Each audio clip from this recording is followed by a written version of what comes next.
Digam bom dia, aqui é a professora Rosimar Albuquerque da Escola CIP e hoje a nossa aula de História é para o pessoal do 8º ano. Vamos dar início ao estudo do conteúdo da unidade 2, certo? A partir do capítulo 5, Rebeliões na América Portuguesa. Portanto, peguem os livros de vocês e vamos estudar com o livro em mãos, porque é importante a gente lembrar que eu não tiro nada no meu fantástico mundo. Tudo que a gente conversa em sala de aula é a partir do que está no livro de história, no livro de vocês, certo? Então, a partir da página 82, vocês veem o início da unidade 2, certo? E a partir da página 85, tem o início do capítulo 5, que é justamente o capítulo sobre as rebeliões na América Portuguesa.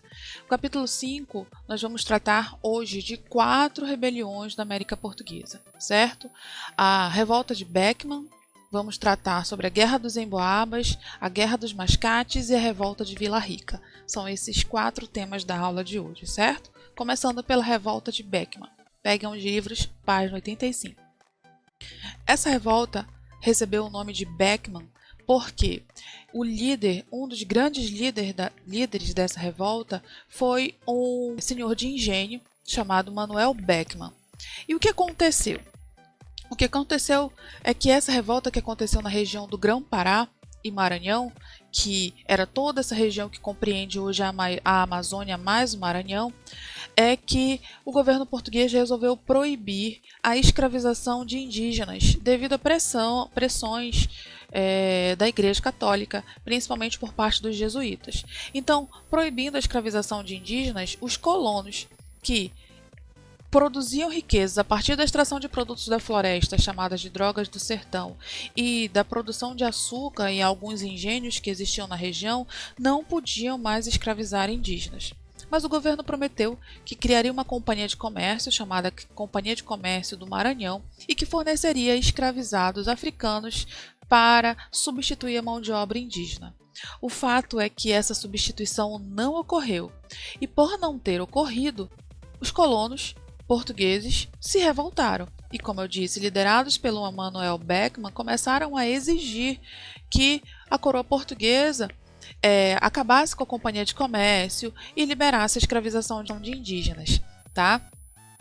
O fato é que, a partir do momento em que a coroa portuguesa percebeu que houve uma revolta de fato acontecendo na região do Grão-Pará, os revoltosos, incluindo Manuel Beckman, foram punidos exemplarmente e a revolta foi violentamente reprimida.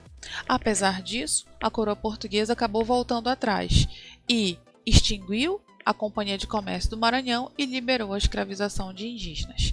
Bom, essa revolta foi uma importante revolta para demonstrar que os colonos estavam aqui numa das partes mais remotas, mais distantes da colônia portuguesa, mas mesmo assim realizavam atividades econômicas importantes, tá? Como a extração de drogas do sertão. Essa foi a revolta de Beckman, que aconteceu em 1684. A próxima revolta é a Guerra dos Emboabas, que dura 2 anos essa guerra, de 1707 a 1709. E essa guerra acontece na região que vai ser mais tarde a região de Minas Gerais. O que aconteceu?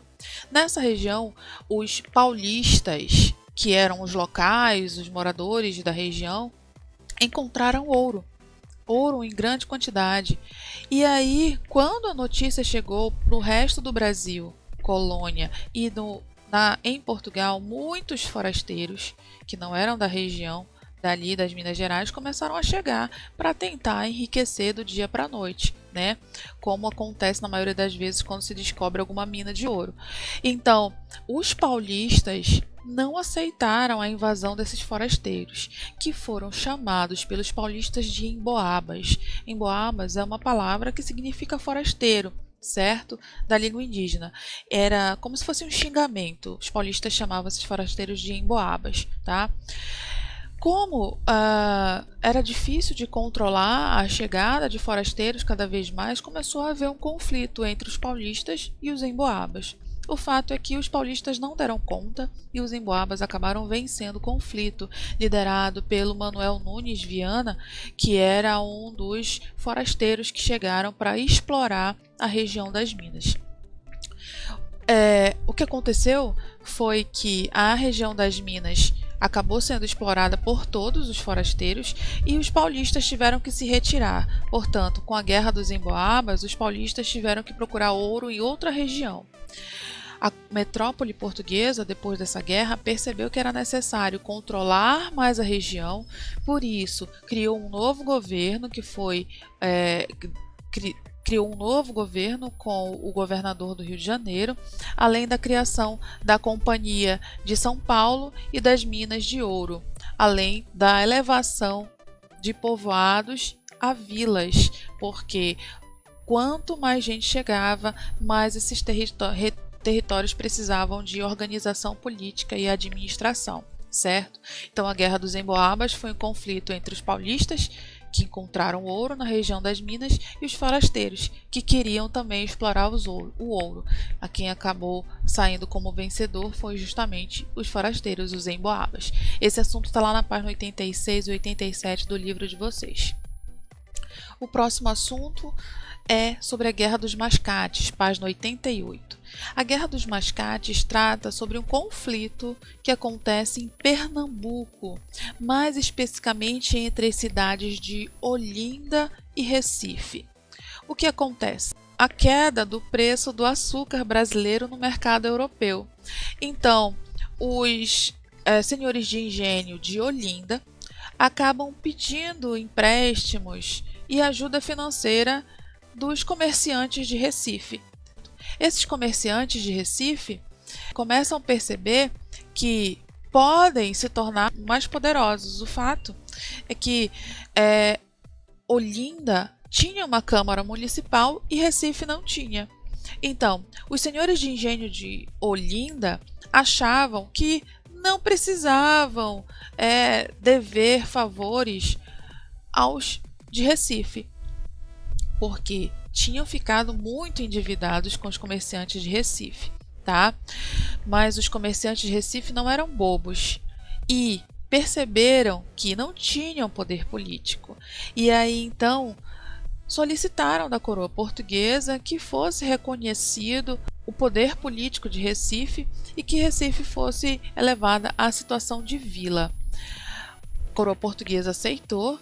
Os recifenses começaram a construir um pelourinho. Pelourinho era como se fosse um símbolo de independência da região e também era o local onde os escravizados eram castigados. E os senhores de engenho de Olinda não gostaram nada dessa independência que os recifenses conseguiram, o que acaba fazendo com que aconteça uma revolta.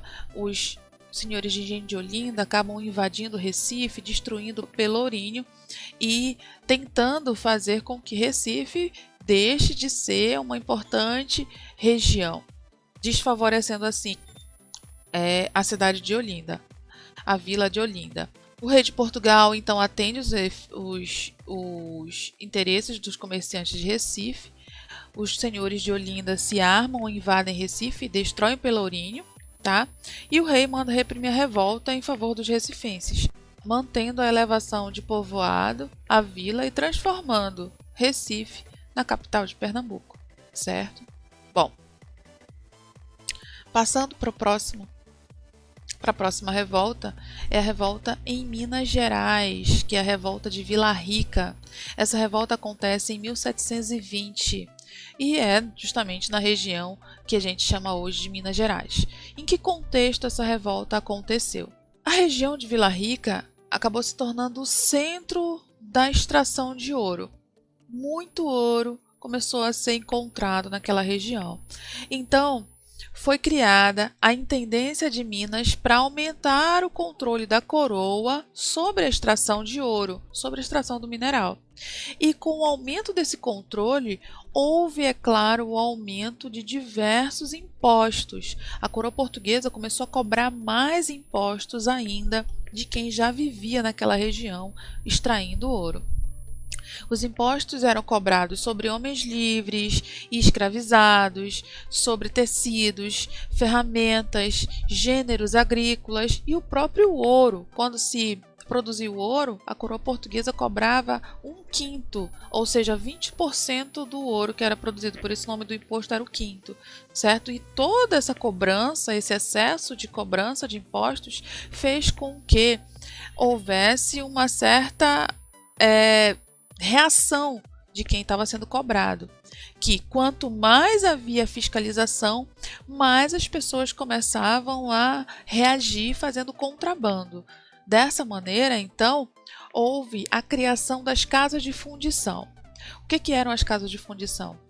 Era para onde o ouro in natura, ou em pó, ou em forma de pepita, era levado para ser derretido, transformado em barras, e desse ouro era retirado o quinto, que era o imposto devido à coroa portuguesa. Ninguém poderia circular com ouro em pó, com ouro in natura, somente com ouro em barra, porque era o ouro que já era legalizado, já tinha sido cobrado da coroa portuguesa. As pessoas se rebelaram contra o governo, achavam que era um absurdo o pagamento de tantos impostos, era um absurdo as casas de fundição, certo? E se rebelando contra o aumento de tudo, contra o aumento dos impostos, dos preços dos alimentos. As exigências dos rebeldes eram exatamente essas: o fim dos impostos, tá? O fim das casas de fundição e a diminuição do preço dos alimentos, que era tudo literalmente a peso de ouro. A revolta foi liderada por um tropeiro chamado Filipe dos Santos, e esse Filipe dos Santos acabou sendo punido exemplarmente, certo? A revolta foi reprimida violentamente e o Filipe dos Santos, que foi enforcado e teve o corpo esquartejado e exposto, espalhado nas estradas ali da região próxima de Vila Rica, para que as pessoas lembrassem de não se rebelar contra a coroa portuguesa.